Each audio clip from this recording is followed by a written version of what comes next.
بسم اللہ الرحمن الرحیم والسماء ذات البروج واليوم الموعود وشاہد ومشہود۔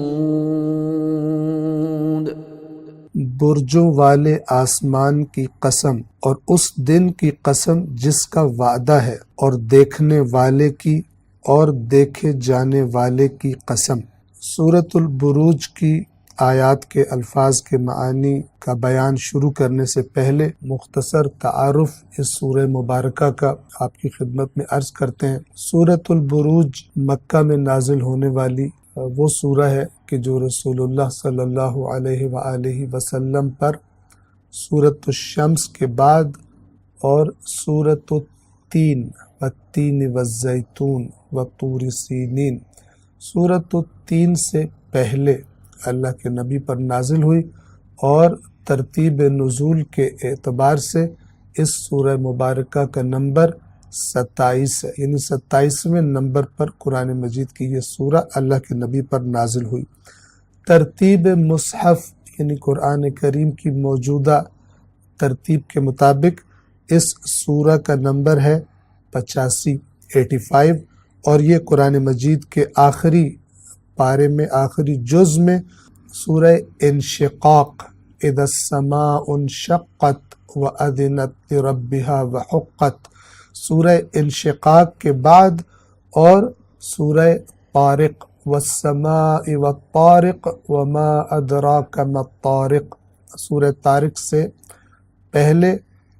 قرآن مجید میں موجود ہے۔ جیسا کہ آپ جان لیں گے کہ اس سورہ مبارکہ میں جو مطالب اللہ تبارک و تعالی نے بیان کیے ہیں، ان کو دیکھنے سے انسان کو معلوم ہوتا ہے کہ جس وقت یہ سورہ مبارکہ رسول اللہ پر نازل ہوئی، یہ وہ وقت ہے کہ جس میں بہت کم لوگ، اور وہ بھی اکثر کمزور طبقے سے، محروم طبقے سے تعلق رکھنے والے لوگ، یہ رسول اللہ صلی اللہ علیہ وآلہ وسلم کی دعوت پر لبیک کہہ کر ان پر ایمان لائے تھے۔ تو مکہ کے سردار اور طاقتور طبقہ ان کی جانوں کا دشمن ہو گیا، اور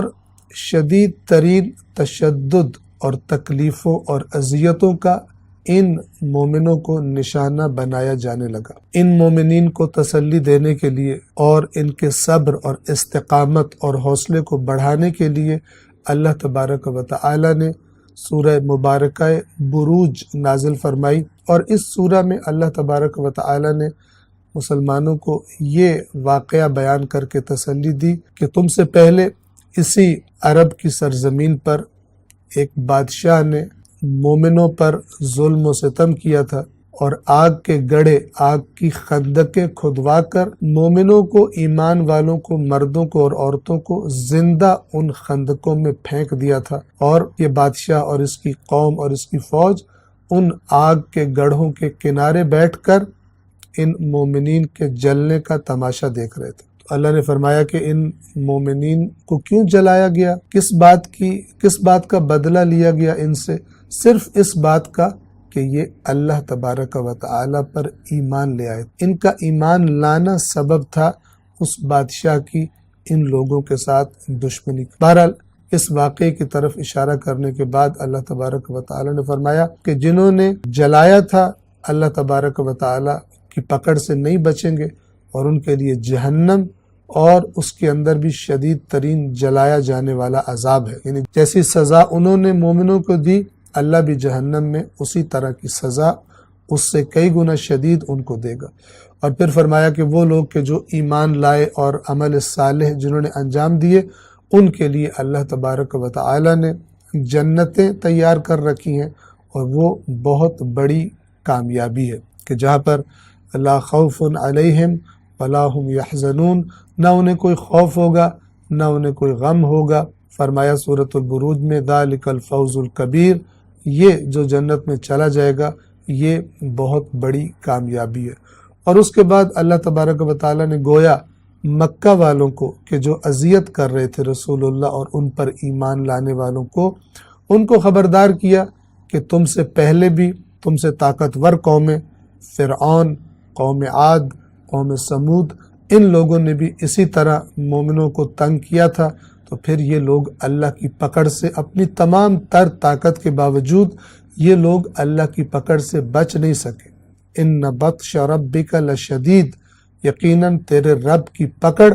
جب آ جاتی ہے تو وہ بہت ہی شدید پکڑ ہوتی ہے، اور پھر کوئی اس کی پکڑ سے بچ کر جا نہیں سکتا۔ یہ مختصر تعارف تھا سورۃ البروج کا کہ جو ہم نے آپ کی خدمت میں عرض کیا۔ بنیادی طور پر مومنوں پر مظالم ڈھانے والوں کو دھمکی دی جا رہی ہے، خبردار کیا جا رہا ہے کہ تم بچ نہیں سکو گے جس طرح تم سے پہلے نہیں بچ سکے تھے، اور اللہ کی پکڑ میں آؤ گے۔ اور اسی طرح مومنوں کو جو آج کمزور ہیں اور ظلم و ستم کا نشانہ ہے، ان کو اللہ تبارک و تعالی تسلی دیتا ہے کہ تمہارے لیے اللہ تبارک و تعالی کے پاس اجر عظیم تیار ہے، جو تمہارے صبر اور تمہاری برداشت کے نتیجے میں اللہ تبارک و تعالی تمہیں عطا کرے گا، اس دنیا میں بھی اور آخرت میں بھی۔ انشاءاللہ آئندہ درس سے آیات کے الفاظ کے معانی کا بیان شروع کریں گے۔ والسلام علیکم ورحمۃ اللہ وبرکاتہ۔